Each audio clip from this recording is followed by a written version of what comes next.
Our big Jim is Jim Geraghty, the indispensable Geraghty, as we like to call him, Jets fan, and, of course, columnist for National Review. The Morning Jolt is must-read newsletter you get every morning from Jim.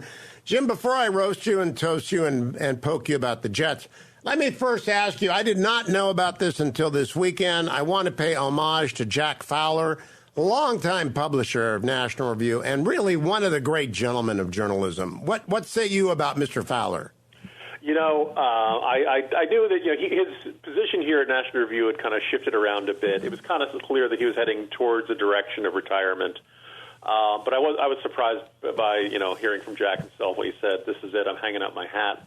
And Hugh, you and I are slightly different ages, but I said probably the comparison is like Don Mattingly at first base for the Yankees. Other guys will play that position, but because of your formulative years, that's who I'm always going to associate. That's the man in the position. So, publisher of National Review in my head. We have a terrific publisher now, Garrett Bukes, but Jack is always going to be the guy who was running the ship, making sure the lights stay on, taking care of issues when a cruise goer would wander off or something. Every problem conceivable over decades had come across his desk, and he handled it all with good cheer and plum and quick-witted. Just an all-around terrific human being, and it's going to be very weird to not have him around. I mean, he'll be around in some capacity, I suppose. He'll still write every now and then. But what amazes me, Jim, is I only met him a few years ago. I came by NR's offices and had a great chat with him, and then we've shared a platform before.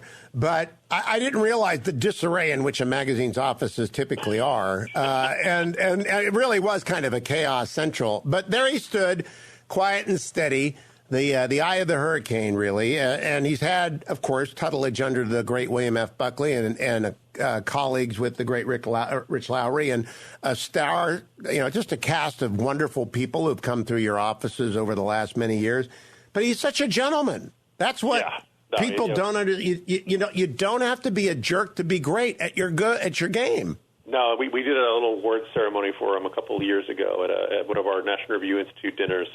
And he was moved by it, and he was struck by it. He was like, getting a little weepy-eyed, which is not something you necessarily would expect. But he's just been the guy who everybody else could rely on for, I say year after year. I really mean decade after decade. I think it's been at least 30 years, if not 40. So, he's, again, it's not going to feel like the same place without him, around the office. I was searching my brain for an equivalent on the Indians. It would be Mike Hargrove is the only guy and he didn't last decades and decades. Nobody in Cleveland lasts decades and decades. I mean, it's not the Jets or anything, but it's still. Now let's turn to your Jim Geraghty at Twitter, Jack Fowler at Twitter. Thank you, Jim. Get the Morning Jolt. Come back for hour 3 of the Hugh Hewitt Show.